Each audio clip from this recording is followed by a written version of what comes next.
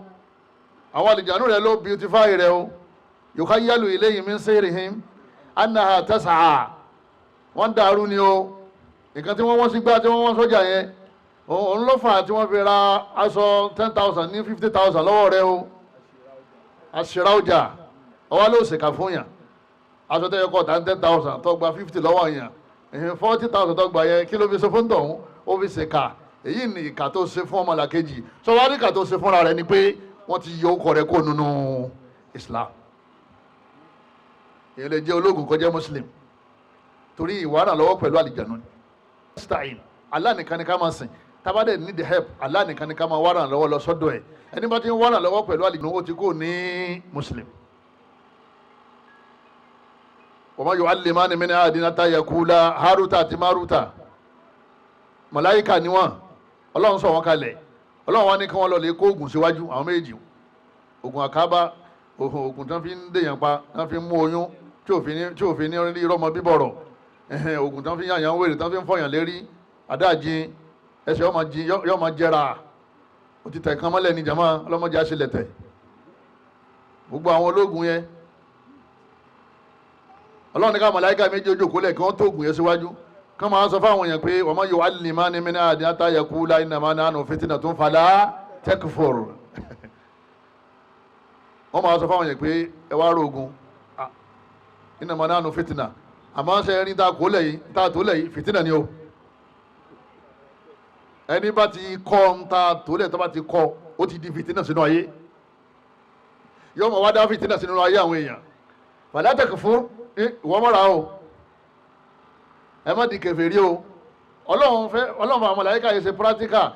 Hárútà àti Márútà kí wọ́n lè máa lé àwọn èèyàn jìnnà sóògùn lẹ́yìn náà kí wọ́n lè máa sọ aburú tó wà níbi ògùn kí láburú náà òun náà ní kí fìtínà ní lẹ́yìn náà kúfùrù ni innama nahnu fitna fala takfur mọ́ ṣe kèfèrí o sọ fẹ́ di kèfèrí ni tọ́wọ́n ní mo fẹ́ di kèfèrí rà àwọn tó fẹ́ di kèfèrí kó bẹ̀ nídìí bẹ́ẹ̀ ẹ̀dá kò tó tọ́lọ́wọ́ bá wa Ànábì laysa minna Ànábì ní kì í sara wa man sahara ẹni tí bá ń ṣaagùn síyàn àwọn sùhìrà làwù àti ẹni tí wọ́n ń ṣe é fún bàbá tí ń jó papọ̀ tí ń lọ papọ̀ yẹn àti ẹni tí wọ́n wá gba ògùn yẹn àwọn méjèèjì Ànábì ní laysa minna Ànábì ní wọn kì í sara wa Ọlọ́run bá aláà kó jẹ́ kí a jẹ́ mùsùlùmí jálẹ̀ kọ́lọ́ máa fi à ń tojú léka kọ́lọ́ máa fi yọ wá kó nínú Islam nínú àwọn nǹkan tí máa yọ kó nínú Islam òun náà ni takdhibul Qur'an al-Karim òun náà ni kéèyàn máa pe al-Qur'an nírọ́ téèyàn bá ti pe àyà kan nírọ́ nínú Qur'an wípé kò rí bẹ́ẹ̀ òun ò bìlífù ẹ̀ onítọ̀hún ó ti di kèfèrí lẹ́yìn gbàtà bá ṣàlàyé fún pé àyà tó pè nírọ́ yẹn ọmọ wa ní súrà báyìí àwa fi hàn orí àwa ṣàlàyé fún pé àyà tó pè nírọ́ yẹn Ọlọ́run bá Allah subhanahu wa ta'ala lọ́mọ sọ kalẹ̀ fún Ànábì oníbẹ̀ ni àmọ́ irọ́ ni àmọ́ muslim mùsùlùmí lòun sì ń jẹ́ wọ́n ní ó ti kú muslim kí lẹ́yìn Ọlọ́run bá Allah sọ nípa Ànábì Nuh alayhi salatu wa salam walaqad arsalna Nuhan ila qawmihi Ọlọ́run la rán Ànábì Nuh sí àwọn ìjọ rẹ̀ falabitha fihim alifa sanatin illa 50 ama Ọlọ́run bá ní Ànábì Nuh ó wá lò 1000 ọdún láàrin àwọn ìjọ rẹ̀ ó lò 1000 ọdún láàrin àwọn ìjọ rẹ̀ ó di 50 ó di 50 tẹ́ bá ní 50 minus 1000 èlú ní ó padà já sí yẹn yóò wá jẹ́ 950 ọdún mélòó Ànábì Nuh lò láàrin àwọn ìjọ rẹ̀ 950 ní 2026 làfáà kan wá yanu lọ́wọ́ ń sọ fún gbogbo ayé ńlẹ̀ Yorùbá yìí pé kò sẹ́nìkan tó lè lo abáyọ 50 kó ní 1000 mélòó lógún jẹ̀mọ́ ogun 950 tafsiru Ibn Kathir nítorí sọ síbẹ̀ nìyẹn tafsiru Al-Qurtubi nítorí wà ń bẹ̀ nìyẹn tafsiru Ash-Shawkani nítorí wà ń bẹ̀ nìyẹn At-Tabari nítorí wà ń bẹ̀ nìyẹn As-Sa'di nítorí wà ń bẹ̀ nìyẹn gbogbo tàfàṣírí àwọn àgbààgbà fáńlẹ̀ Yorùbá tí wọ́n mùsùlùmí wọlé Yorùbá nítorí wà ń bẹ̀ nìyẹn ayna wajada hadha ar-rajul arákùnrin yìí níbo ni wọ́n ti rí tiwọn níbo ni wọ́n ti rí titi wọn tíra yẹn tí wọ́n ń kà yẹn níbo lọ́wọ́ níbo ni wọ́n ti rí èyí táwa rí inú Al-Qur'ani òun náà ní 950 Al-Qur'ani ò dẹ̀ sọ ọ̀rọ̀ míì máa yí pé 950 tá a sọ ń jò ní kò rí bẹ́ẹ̀ máa o ó ti tún di 95 Al-Qur'ani ò sọ bẹ́ẹ̀ àwọn wá ní 950 yẹn oye wọ́n ní ọdún tiwọn lọ́wọ́ nígbà tí wọ́n ń kà á ni wọ́n máa ń kà á ní 950 tá a bá ṣe ọdún tiwa táwọn bá ṣe ọdún titiwa yìí 95 years náà padà bọ́ sí. wọ́n láwọn ṣẹ́yà ni wọ́n ní tẹ́ra àwọn afáwa ni wọ́n sọ bẹ́ẹ̀ àbáwọn orientalist àwọn tí wọ́n máa ń da ìtàn Islam rú àwọn kan kọ tẹ́ra kalẹ̀ àwọn tí ó bá gbàgbọ́ yẹ̀sìn àwọn máa kàtìrà wọn. Hadisi là ń sọ tẹ́lẹ̀ o, ó ti tún débi Kùránì báyìí. Ariwo hadisi là ń pa tẹ́lẹ̀, fabi ayyi hadithin ba'dahu yu'minun. Ó ti tún wá débi Al-Kùránì gẹ́gẹ́ báyìí. Káwárí àwọn kan kí wọ́n sì ní tí wọ́n sọ yẹn bó ṣe rí náà nìyẹn, ẹ̀yin ní kẹ́ wá mà síwájú. Kùránì ni ìwé ma. Al-Kùránì ni kitabul haqq, ìwé òdodo. Dhalikal kitab la rayba fihi. Ọlọ́run bá ní Al-Kùránì yẹ kò sí èméjì ń bẹ. Huda, òun ni ó gáìdì yín lọ síbi òdodo. Àmọ́ lil muttaqin ni o, fáwọn tó máa ń bẹ̀rù Ọlọ́run. Àmọ́ àwọn lè yọ bẹ̀rù Ọlọ́run, wọn ò sì bẹ̀rù àtibọ̀tán. Nígbà bá dẹ̀sìn rú, ẹ̀sìn náà lè fi ń jẹun. Gbogbo àwọn àgbààgbà ìmáàmù nílẹ̀ Yorùbá náà wọ́n náà dákẹ́ wọ́n wòran. Ẹ̀sìn tẹ́ fi ń jẹun ni wọ́n ń bàjẹ́ yìí. Ìpè Kùránì tó sọ kò rí bẹ́ẹ̀ máa o. Gbogbo ẹni tó bá ti dìnnà àyà kan nu Kùránì. Ìpè òun ọ̀gbà gbọ́ mọ́ àwọn àfáà ní ẹ má wulẹ̀ dà á láàmú. Wọ́n ti pókò rẹ̀ nínú Islam. Torí pé ńgbà tá a fẹ́ gba Islam, tá a fẹ́ ní iman, Jibril sọ fún Anabi sallam, ó ní Anabi bí pé akhbirni anil iman, fún mi ní ìró nípa táǹpẹ̀ nígbàgbọ́. Ó ní an tu'mina billahi wa malaikatihi wa kutubihi. Ẹ̀yin táǹpẹ̀ nígbàgbọ́ òun náà ní kọ́ gbọ́ lọ́gbọ́ kọ́ gba àwọn màláíkà gbọ́, wa kutubihi kọ́ dẹ̀ gba àwọn tírà gbọ́. Èwo ló tóbi nínú àwọn tírà yẹn jàmá? Al-Qur'an. Tó o bá ti gba tírà gbọ́ mọ́ kí ló dà yẹn? Ó di aláìgbàgbọ́. Níta bá gbàgbọ́ tá a fi ń do nígbàgbọ́, téèyàn bá ti gbàgbọ́ mọ́ èèyàn ti di aláìgbàgbọ́. Ibi àwọn afáà ti mú jáde nìyẹn pé ìwọ́n tó bá ti takò àyà kan pé ọ̀gbà àyà kan gbọ́ nu Kùránì pé irọ́ lọ́lọ́run pa faqad kafarit akhrajta minal Islam faqad naqada Islamuk, ó ti kúrò ní ẹ̀sìn Islam. Àwọn abẹ́lẹ́ wọn bá fún àfáà yìí oyè ó tún kù tó wọn fẹ́ sọ ó kù nìbọn ro ó tún kù àwọn tíra burúkú yẹn ti wá ti pẹ́ ọ́ dẹ̀ ti wà lọ́dọ̀ ẹ̀ yọ́ọ́ máa jù sí wa ní ìmí tó ń bọ̀ ní Ramadan àmọ́ àbẹ̀lẹ̀ ọ̀nkọ́lọ́njì ó tún wá mọ́. Ọlọ́run bá ṣàtúnṣe wọn, Ọlọ́run ṣàtúnṣe àwa náà. Gbogbo ẹ̀yin tẹ́ ẹ wá ń tò lẹ́yìn irọ́ tẹ́ ẹ sì mọ̀ pé kíní yìí kò rí bẹ́ẹ̀. Ẹ wá nítorí pé àfẹ́ kójú ó ti àfa wa ni, àmọ́ ẹ fẹ́ kí Islam ó dàrú. Ẹ fẹ́ da tẹ́rọ Ọlọ́run.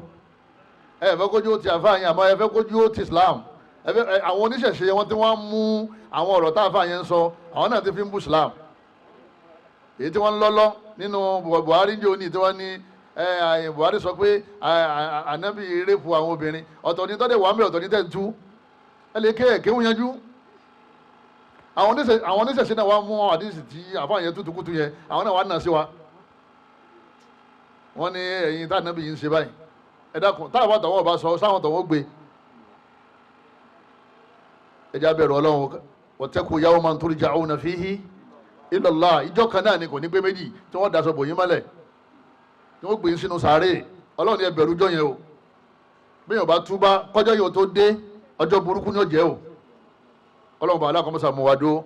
Nínú àwọn kan tí ń ba ìsìláàmù jẹ́ òun náà ni al-istihza'u bi shay'in min dinillah, kéèyàn máa fi kankan sí yẹ̀yẹ́ nínú ẹ̀sìn Ọlọ́run, kọ́ máa fi ẹ̀sìn Ọlọ́run sí yẹ̀yẹ́. Èyàn wọ jẹ̀lbáàbù òfin sí yẹ̀yẹ́, ó ní ẹwà sọ bó ṣe dá sọ bólẹ̀ orí dágídágí. Tọ́mítọ̀ wọn bá wá bọ́ jẹ̀lbáàbù yẹn ò ní fi sí yẹ̀yẹ́ mọ́, tó bá tún wọ̀ padà ó tún máa fi sí yẹ̀yẹ́. Èyàn ló ní kọ́ọ̀bù ó fi sí yẹ̀yẹ́, ó bá bọ́ ní kọ́ọ̀bù ó fi sí yẹ̀yẹ́ mọ́, ó tún lò padà ó fi sí yẹ̀yẹ́. Kí là ń gbọ́ yẹn yẹn? Ẹ̀sìn Ọlọ́run ló fi ṣe kíni? Ló fi ṣe yẹ, kì í ṣe personality òun gangan fún rẹ̀.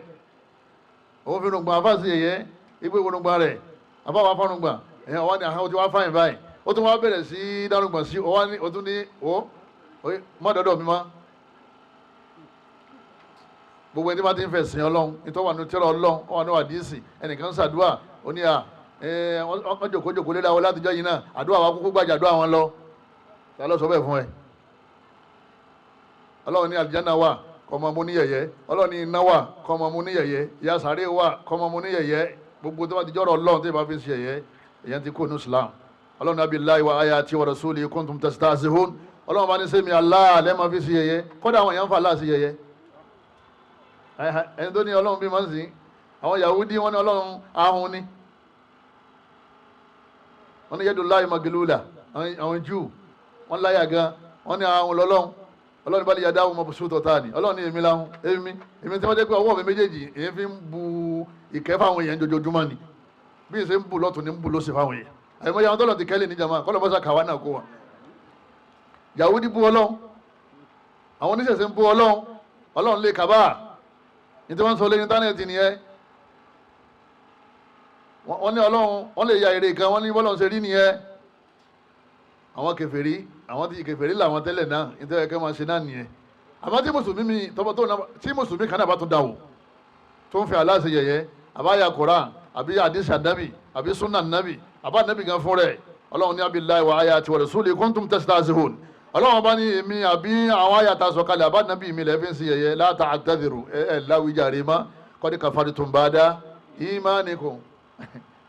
lẹ́yìn gbàtà ẹlẹ́gbàgbọ́ ẹ ti di kèfèrí. kọ̀ pẹ́ tó bá yẹn fẹ̀sìn ọlọ́run sí yẹ̀yẹ́ ká sì pọ̀ kọ̀ lẹ́nu Islam. èyí tó bá ti lè máa ṣe nínú ẹ̀sìn ọlọ́run ọbẹ̀ lọ́nkọ́ lọ́run jí kọ́rọ̀ wọn náà lọ́rùn, kì í ṣe pé ọmọ fẹni tí ń ṣe ọmọ fi ṣe yẹ̀yẹ́. mudaharatul mushrikin wal kafirin,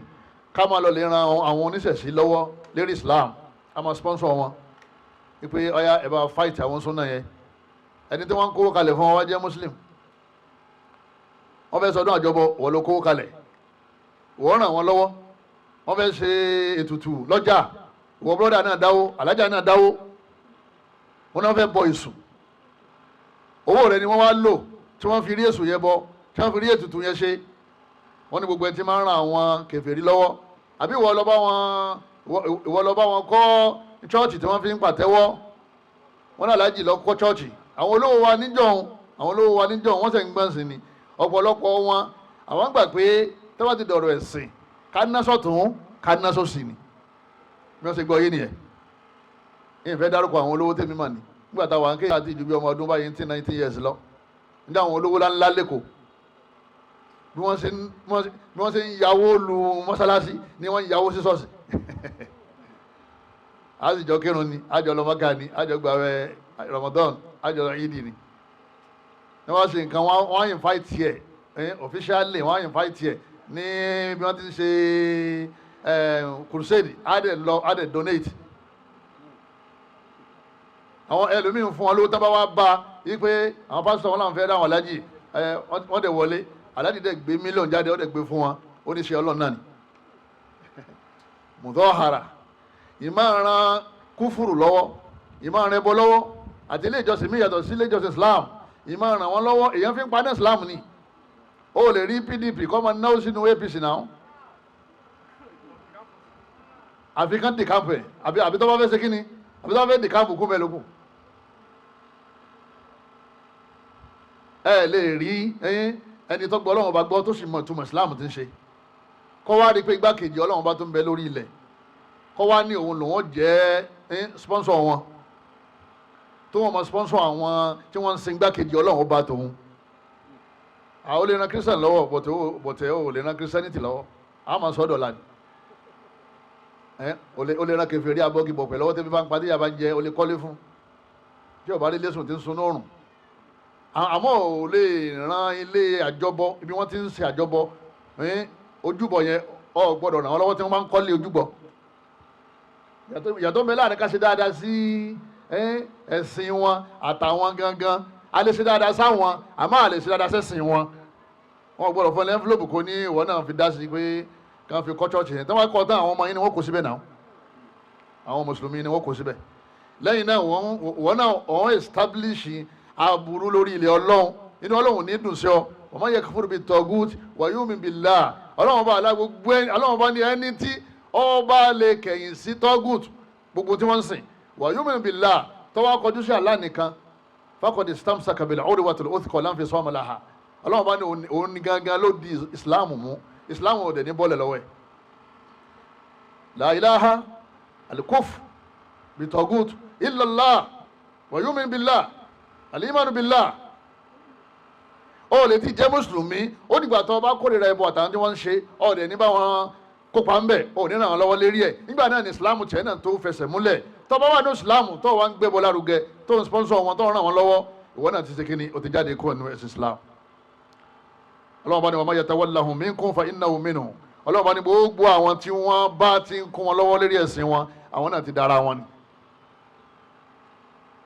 ọmọ ìyá dákun torí tọ́lọ́wọ́n bá, ilé ayé tí ọ wá yìí ẹ̀kan náà ló máa wá.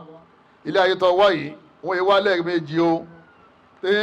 qala rabbi irji'un, Ọlọ́run bá ní yọ wá sọ nígbà ikú bá yọjú sí pé ẹ dá mi padà, ètè pọ̀ kakú lọ́wọ́ yọ wà ní ẹ̀dá mi padà la'alli a'mala salihan bóyá kébì náà lọ lè tún ìsìlámù mi ṣe kalla innaha kalimatun huwa qailuha. wọ́n ní wọ́n sọ fún yín pé ọ̀rọ̀ tó sọ yẹn wọ́n yé sọ ń bí ọ̀rọ̀ yẹn ti kọjá kò sẹ́nìkan tí ó gbọ́n tó sọ yẹn ẹnìkan ò ní dá padà mọ́ o wa min wara'ihim barzakhun ila yawmi yub'athun. ibi tó lọ yìí sàárè tó lọ yẹn tó bá ti wọ bẹ̀ báyìí ó di jọ́ àlè kìámà kó tó jáde kò sí wá tún ṣe mọ́ o. ẹ̀sìn ìsìlámù wa èdè ká mójútó ẹni wọn bá ti bọ̀ kàyé kọ́lọ́ mọ́sàájọ́ sàǹfààní fún èmi tí mo sọ kọ́lọ́jọ́ sàǹfààní fún gbogbo àwa tí a gbọ́. ìsìlámù wa òun náà ní priority wa nínú ayé rú ìsìlámù rẹ báyìí mọ́jọ́ ṣe kíni mọ́jọ́ bọ́lẹ̀ o kọ́ wá fa ayé lọ́wọ́ tó bá ti di pé ìsìlámù fẹ́ bọ́ kó ju ayé yẹn lẹ̀ kó fọwọ́ méjì wá ìsìlámù rẹ márí kó lè mú délé jọ jẹ́ pé oyè ìsìláàmù yẹn òun náà ni wọ́n ń ṣe àtàwọn ọmọ ẹ ọlọ́run pa ọ́ láṣẹ ó ní wa'mur ahlaka bis-salah àwọn ọmọ rẹ pa wọ́n láṣẹ ká máa ṣe ìsìláàmù ká máa kírun ọlọ́run ó bi ọ́ nípa ìsìláàmù àwọn ọmọ ẹ yóò bi ọ́ nípa ìsìláàmù ìyàwó ẹ yóò wá bi wọ́n náà nípa ìsìláàmù wọ́n náà ọ̀run tá ń lọ yẹn níjọ́ kan náà là á lọ kọ̀ wá sí ní tí ọlọ́run bá Allah tí ó béèrè lọ́wọ́ wa lẹ́yìn ìsìláàmù tá a wá wí kó jẹ́ ìsìláàmù tá ànábì ṣe lánàá kó má jẹ́ ìsìláàmù àrọ́dàrọ́dà yìí táwa ń ṣe kíní táwa ń ṣe bó láṣẹ mọ ìsìláàmù yẹn òun náà ní kó jẹ́ pé ìsìláàmù tó o bá ń ṣe kó jẹ́ ìsìláàmù tí òun rí ẹ́fídẹ́ǹsì nínú Quran àti hadisi àwọn ní kíní yìí ìsìláàmù ni ọ̀rẹ́ ń ṣe níbo lè rí ẹ wà ìwà aqimus salah ó wà nínú Quran ló ṣe ń kírun wa atu zaka ó wà nínú Quran lẹ́sọ̀ yóò sàká evidence lọ́wọ́ kọ̀ọ̀kan rí kó tó máa ṣẹ̀sìn. walillahi ala nnas hijjul bayt ọlọ́run bá ní ẹ wá sí Mẹ́kà oyè evidence lórí ló fi lọ Mẹ́kà. ọlọ́run bá aláàánú ya ayyuhalladhina amanu kutiba alaykumus siyam ẹ̀yin olùgbàgbọ́ òdodo ẹgbà àwẹ̀ kẹ́ fi ṣẹ̀sìn àyà wà nínú Quran suratul Baqara. gbogbo tó bá fẹ́ fi ṣẹ̀sìn either from Quran or from hadith lẹ́yìn méjèèjì mọ́ mú ẹ̀sìn rẹ̀ bò mí ma ẹnu pé o lè mú practical lára àwọn sàábé alaykum bí sunnati wa sunnati al-khulafa bí fahmi salafi salih practical yóò wà lára àwọn abdullahi Mas'ud abdullahi bin Umar abdullahi bin Abu Huraira Bilal Talha Sa'd Sa'id àtàwọn tó tẹ̀lé wọn àwọn ìyẹn wọn jòkó ti ànábì àwọn kọ́ ìsìlámù lọ́dọ̀ ànábì wọ́n wá gbé wá sínú sẹ̀mí wọn náà fi ní tá a bá fẹ́ mọ irú islam tá a nábì ṣe àwọn sálàfù sọ́ọ̀lẹ̀ àwọn ní ká mọ owó bẹ́ẹ̀ ṣe islam tó láwọn ànábì kọ́ ní islam tọ̀dọ̀ tí wọ́n lé yorùbá ń bí kó tó délé yorùbá ó ti wà diluted o nígbà tí omi pure water ń sàn bọ̀ láti Mẹ́kà ni ó gba fáàsì kọjá ọ̀kan gba Senegal kọjá ọ̀kan gba Cairo kọjá ni wọ́n ń bọ̀ tí omi bá ń bọ̀ látọ̀nà tó jìjà mọ́ kó tó débi tẹ̀ wá kí náà ṣẹlẹ̀ sómi yẹn ìtọ́fà tí à ń lu bàndírì ṣe wọnú ìsìlámù nìyẹn ọgbà lùmí kọjá làwọn bá ṣí bàndírì mọ́ ipe àwọn ń jó ṣẹ̀yìn náà jó mọ́ṣáláṣí ìbọn gba ìlú kọjá ìlú tí máa ń tẹ́ asọ́lẹ̀ àwọn India àwọn máa ń tẹ́ asọ́lẹ̀ báyìí oyè ìgbà tí ẹ̀sìn ìsìlámù gba bẹ̀ kọjá ìgbà tí ó fi dọ́dọ̀ àwọn kan bí àwọn náà péjọ la ilaha illallah la ilaha illallah pẹ̀lú aṣọ ọ̀pá mẹ́rin a ní aṣọ yẹn kí ní ṣe ń bẹ̀ wọ́n ní ẹ filẹ̀ bẹ́ẹ̀ bá a fa tàwọn ṣe fi ránṣẹ́ láti Senegal nìyẹn láti Kaula nìyẹn bá a fa tàwọn ṣe fi ránṣẹ́ láti fásitì nìyẹn ẹ má béèrè tó ṣe aṣọ yẹn aṣọ báwo ṣe ẹ̀yin jẹ́ sẹ́yìn ń bọ̀gún ni wọ́n ṣe ìsìláàmù àṣà ìsìláàmù àṣà ìsìláàmù tá nàbí wọn ni kò ṣe kíni kò ṣe ọ wà lè mọ àfikún ọmọ kéwú ibi tẹ́ tẹ̀lé ìsìláàmù ni ẹ máa kéwú ẹ máa béèrè fasahalu ala dhikri in kuntum la ta'lamun ẹ máa béèrè o torí ń gbà mí ọ̀tọ̀ ni tó ń ṣe ọ̀tọ̀ ni tó ní kò ṣe ìsìláàmù náà wá kó nǹkan mẹ́rin sínú alákọ̀ọ́kọ́ àkídà bílà ṣíríkìn kọ́ ọmọ ṣe bọ́ ẹlẹ́ẹ̀kejì ìbáàdà bílà bídà kọ́ ọmọ ṣe ìbáàdà níbàámu bá ànábì ṣe ṣe mọ́ ṣe bídà kúlù bídà ti dọ̀làlà ànábì ní bídà àdásílẹ̀ ànúní súnà ní mànà ànábì ní wọn ní káwọ́ kọ́ ṣe wọn ní rasulullah laqad kana lakum fi rasulillahi uswa ànábì lọ́lọ́run ọba Allah pìrìsẹ́ǹtì fún wa pé ká máa wò ó bó bá ṣe ń ṣe ni ká máa ṣe sallu kama ra'aytumuni usalli ànábì ni ẹ kírun bẹ́ẹ̀ ṣe ni tèmi ń kírun èmi ni wọ́n rán sí ìtàkùnso anni manasikakum ájì ni ẹ wo bí mo ṣe ṣe wò bẹ́ẹ̀ ni kẹ́ máa ṣe bá ànábì ṣe ṣẹ̀sìn wà nù tírà àdìsí. ẹlẹ́ẹ̀kẹta akhlaq òun náà ni kò níwà tó dáa ìtẹ́kùn ní Islam ni ìwà dáadáa sáwọn òbí ẹ sáwọn ẹbí sáwọn ọ̀rẹ́ sáwọn neighbor sáwọn muslim ìwà dáadáa sáwọn tí kò kìí ṣe muslim àwọn tí kò kìí ṣe muslim wàá mọ̀ sí dáadáa sí wọn.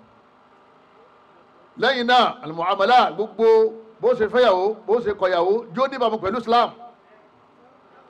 lágbájá ìfẹ́ ọmọ ọyá kẹrù rẹ̀ máa lọ kò sí bí wọ́n ti ṣe bẹ́ẹ̀ yóò ṣe ìdà yóò ṣe mẹ́sẹ̀sán mẹ́ta kó tó lọ wọ́n ní ìwọ gbà òṣè Islam tiẹ̀ bẹ́ẹ̀ bó ṣe wà ní Kùránì nìyẹn òfin wà ní Kùránì fún muslim náà ó fẹ́ tajà ó fẹ́ rajà ó máa béèrè mọ́sálásí pé dákùtù Ọlọ́run sọ́jà yìí ṣé a lè ṣe okòwò ṣe online okòwò ṣe ní sípẹ́s wọ́n gbówó rẹ̀ lẹ́lẹ́ online ọmọrú òwò tí wọ́n ń fowó rẹ̀ ṣe wọ́n ṣàlàyé fún báwọn sì máa pín profit ọmọye profit tí wọ́n jẹ ọmọ tán fowó rà àwọn tán sòwò yẹn gan wọ́n fẹ́ mọ̀ ìtọ́kàn wọn ni pé send the money and be expecting profit irú ẹ̀dá kan okó $1,000 fún èèyàn oníwọ̀n fẹ́ máa gba $2,000 lóṣooṣù ọ̀sà ìmọ̀ pé àwọn lẹ́yìn owó rìbá nìyẹn ọmọ pé àwọn èèyàn wọn fẹ́ gbá ọ ní ṣé gbogbo owó òye lèyìn máa ń rí 100% jẹ lóṣooṣù 1,000 ọwọ́ àgbà 2,000 lónìí ní end of the month okó $5,000 kalẹ̀ wọ́n láwọn máa fún ọ ní $10,000 lóṣooṣù ọ̀sà ìmọ̀ pé àwọn olè nìyẹn wọ́n pè ní business nígbà míì yọ́ máa wálẹ̀ nígbà míì yọ́ máa ṣe kíní ọmọ máa lòkè níjọ́ tí wọ́n bá rí profit tó pọ̀ wọ́n á fún ọ lówó tó pọ̀ níjọ́ tí wọ́n bá rí profit kékeré wọ́n á fún ọ ní profit kékeré níjọ́ tí wọ́n bá rí kankan ẹ̀ níjọ́ pín kankan níjọ́ tí owó bá wọgbó ẹjọ́ lose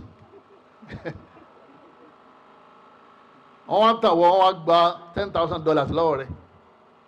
nígbà tó ní Islam ọ̀ kẹ́kọ̀ọ́ mọ́ṣáláṣí náà káwọn àfa wa kádàkùn torí tọ́lọ́wọ́n bá wa ká máa ṣí tírà fáwọn èèyàn mọ́ṣáláṣí ẹ bá ti ń ka tírà kan tán ẹ tó máa bẹ̀rẹ̀ míì ẹ bá ti ń ka tírà kan tán ẹ tó máa bẹ̀rẹ̀ míì káwọn èèyàn kí wọ́n lè rí Islam wọn nínú tírà boko bá kù sí gbogbo wa láàmàjà ní ẹbí àwọn ọmọ kan yarí wọ́n la fẹ́ sin bàbá sílé àwọn kan yarí wọ́n la fẹ́ sin bàbá sí tẹ́ kí ló dé tí ọ̀rọ̀ papọ̀ ṣé gbogbo adájọ́ ka àdúrà tẹ́ tá ànábì níta wá di kọjá ń tẹ́ ká máa ṣàdúrà fáwọn tó wà ní tẹ́ assalamu alaikum ala diyar minal mu'minina wal muslimin ẹ̀yin tẹ́ wà nílé yìí o àlàáfíà ọlọ́nkọ́ máa bá yín o nígbà tí ò bá sí tẹ́ lásìkò ànábì bóò làdúrà tẹ́ ó sì jáde àwọn ìyapa àwọn àfa àgbààgbà òkú nílùú àmọ́ ló lè sin wọ́n sínú yàrá ṣé inú yàrá jẹ́ tẹ́ nígbà tẹ́yìn àfa àgbààgbà tí ẹ̀ jẹ́ àpèjúwe fáwọn mùsùlùmí ṣe mọ̀ pé tó bá jẹ́ ọ̀rọ̀ ẹ̀sìn yẹn tó bá jẹ́ ìmáàmù ni ó ṣáájú tó bá ti jẹ́ ọ̀rọ̀ ẹ̀sìn ọlọ́run ní á gbààwẹ̀ o ọlọ́run ní á kírun o àwọn ni wọ́n kọ́kọ́ ṣáájú àwọn láàmọ̀wò kọ́ ṣe definitely gbogbo tó bá ti jẹ́ ṣẹ̀ríà tó jẹ́ ẹ̀sìn wa àwọn náà láàmọ̀wò ní aṣíwájú báwo ni ìmáàmù ṣe wá kú tí gbogbo àwa tí a jẹ́ ọmọ táwa ní a fẹ́ sin wọ́n sínú mọ́ṣáláṣí àbá fẹ́ sin wọ́n sínú ilé ẹ lálẹ́ wò nínú sitting room ẹ̀sìn ìmáàmù síbẹ̀ ayna hadha mata jaa hadha nínú ẹ̀sìn wọn nìyẹn wà ìtẹ́ àwọn òní ká máa sin sítẹ́ ìbáwọn olùgbàgbọ́ òdodo ní assalamu alaikum ala diyar minal mu'minin Ànábì ní tẹ́ bá ti kọjá ní tẹ́ ẹ máa ní àlàáfíà Ọlọ́run kó bá gbogbo ẹ̀yin tẹ́ wà ní tẹ́ minal mu'minin nínú àwọn olùgbàgbọ́ òdodo nígbàtí bàbá náà jẹ́ olùgbàgbọ́ òdodo kí ló ní tẹ́ ìpè lọ́tẹ́ special burial special place nítorí kan lè bá a máa họ́nà wọn èyí tó ti wà lábẹ́ sàárè ó ti kó wọn àti ṣẹlẹ̀ náà lẹ́yìn náà àwọn èèyàn tí wọ́n máa lọbẹ̀ máa lọ lè ṣàdúrà ń bẹ̀ eléyìí ń padà máa sọ yẹn dẹlẹ́bọ ni àbí káwọn míì kan ṣe máa pe ẹni tó wà ń sáré pé bàbá àmọ́ mọ́ gbàgbé mi lọ́rùn o ọjà mi ọ̀tá o mọ́ gbàgbé mi o ọ̀tá fẹ́ mú mi o mọ́ gbàgbé mi o èmi náà fẹ́ mọ kí wọ́n fẹ́ jẹ́ yẹn o bá a sọ fọ́lọ́run ọba kí káwọn náà ká gùn lẹ́mi dáadáa o ìjọ padà gbẹ̀yìn ẹ̀ nìyẹn làwọn bá fi sọ pé àwọn bàbá tá à ń gbé sínú yàrá yẹn á padà sọ àwọn yàrá yẹn di ojúbọ àdébí àdèmọ bẹ Ọlọ́run káàdébí tó jáde láyé àdébí ní Allahumma wọ Ọlọ́run la taj'al qabri wathanan yu'bad wọ́n ọlọ́run ọba mọ́ ṣe sàárè mi ní ojúbọ ànábì bí ọlọ́run ọba ọlọ́run dẹ́gbà mọ́ ṣe sàárè mi ní ojúbọ táwọn èèyàn máa wá pẹ́ síbẹ̀ tí wọ́n máa ṣe kíni tí wọ́n máa fọwọ́ ra tí wọ́n máa bu yẹ̀pẹ̀ bẹ̀ tí wọ́n máa fẹ́ rárá. gbogbo ẹ̀yin tẹ́ ẹ jẹ́ àgbààgbà ní ìmáàmù ẹ̀yin àfàgbà yín mùdírù lè kéwú ẹ sàsọ́ọ̀lẹ̀ kẹ́ tó jáde láyé pé tẹ́ bá ti kú ìtẹ́ nìkan gbé yín lọ ìtẹ́ náà ni ààyè àwọn òkú ṣe é rí inú ilé ààyè àwọn alààyè ni ẹ má bà ààyè jẹ́ fáwọn alààyè ẹ já gbókù láàyè wọn káwọn alààyè ó sì wà láàyè tiwọn náà káwọn náà tó lọ lè jọyìn wọn. mo wá bẹ̀ lọ́wọ́ ọba nínú àánú rẹ̀ àti agbára rẹ̀ ẹnì kọ̀ọ̀kan wa ìsìláàmù yọ ọlọ́mọṣà fún wa ṣe ìsìláàmù náà kọ́lọ̀ járe ṣe bí wọ́n ṣe sọ kalẹ̀ tábà wá ṣe tán ọlọ́mọṣà wá gbà lọ́wọ́ wa gbogbo tí wọ́n ń ba ìsìláàmù jẹ́ ká tó jáde láyé ọlọ́mọdé àtọwọ́ bọ̀ ọlọ́mọdé àṣe kọ́lọ́run wọlé kó fi àánú rẹ̀ kó fi gbà á torí àánú ọlọ́run fi ń fìyàn sínú àlìjánná á kàn ṣiṣẹ́ ni àánú ọlọ́run gan ni ó kun iṣẹ́ yẹn lè yóò fi wà àlìjánná ọlọ́run kọ́lọ́run ọba aláàkóso wa lọ́mọ àlìjánná kọ́lọ́mọ sí wa lọ́mọ aná subhanaka allahumma wa bihamdika ashhadu an la ilaha illa anta astaghfiruka wa atubu ilayk wa salamu alaykum wa rahmatullahi wa barakatuh. ومن يرتدد منكم عن دينه فيمت وهو كافر